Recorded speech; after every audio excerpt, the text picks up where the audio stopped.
За ингээд өнөөдрийн улсын хурлын чуулганы нэгдсэн уралдаанаар Монгол улсын хөгжлийн 2026 оны төлөвлөгөөг батлах тухай асуудлыг хэлцлээ.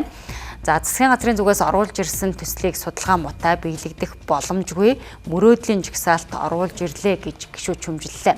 Харин зайлшгүй хэрэгжүүлэх шаардлагатай төслүүдэд эренбэлж оруулж ирэх шаардлагатай байгааг онцоллоо. Засгийн газар дунд хугацаанд макро эдийн засаг харьцангуй тогтвортой байх боломж байгаа хэдий ч дэлхийд дахинд үүсэж байгаа тодорхой бус байдлын нөлөөгөөр нүүрс, цэс зэрэг манай улсын экспортын гол нэр төрлийн бүтээгдэхүүний үнэ хэлбэлцэлтэй байгааг тооцоолж эх оны хөгжлийн төлөвлөгөөг боловсруулсан гэлээ. За ингээд Монгол улсын хөгжлийн 2026 онд баримтлах бодлогын тэргүүлэх чиглэл нь хүн төвтэй хөгжлийн үзэл санаанд нийцсэн эдийн засгийн эрх чөлөөг цогцлооход төвлөрсөн гэсэн юм а. За мөн төсвийн зардлын реформ, төрийн албаны реформ, үндэсний баялагын сан төрийн өмчит компани засаглалын реформыг хэрэгжүүлэхэд анхаарч ажиллана гэсэн юм а. За үүний үр дүнд ядуурлыг бууруулах боломжтой гэж үзжээ. Харин эх онд утааг бууруулах чиглэлд хийх ажил төлөвлөгөө хангалттай байхгүй байна гэж гишүүд шүүмжилсэн юм а. Утаа дуртаг гээд иргэд амнасаа алдсаар байгаа. Энэ дээр засгийн газар ингээд нэг тийм шийдэмгий алхаад явчих бүрэн боломж байгаа юм. Ерөнхий зургаар харахгүй тодорхой зарчмаар хэдүүлээ асуудалд хандъя. Тэгээд Эрдэнэ бол гишүүн өөрөө яг энэ ирэмбээр засгийн газрын үйл ажиллагааны хөтөлбөрийг батлаад 7 сар болж байгаа шүү дээ. Тэгээд 7 сарын хооронд та нэг энэ тухай ороод байрлалыг нь солиё гэдэм ямар учиртай. Тэр 7 сарын өмнө өөрөө саналаа гаргахгүй байсан.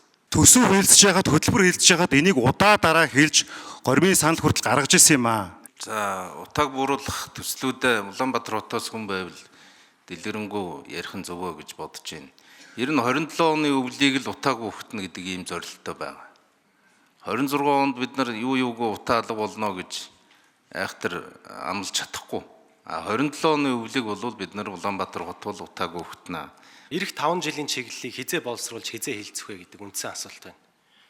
Энэ 26 оны жилийн төлөвлөгөөтэй 5 жилийн чиглэл маань яаж уялдахаар төлөвлөж ажиллаж байгаа вэ? Хоёрдугаарх нь бид алсын хараа 20-50-аараа үндэсний хэмжээний зорилттой тодорхойлсон. Энэ зорилгодоо бид нар алхамаар өөрчлөх ёстой. Энэ жилийн хөгжлийн төлөвлөгөөний 331 шалгуур үзүүлэлт алсын хараа 20-50-ийн 73 шалгуур үзүүлэлттэй хэдэн хувь нийцэж байгаа вэ гэдэг хоёрдугаар асуулт. 24-25 онд одоо гичний хувь ядуур засгарсан юм бэ. За гинтгэл одоо 26 онд 5% ядуур багасах юм гинэ. Одоо энд итгэж байгаа хүн байгаа мó энэ дотор.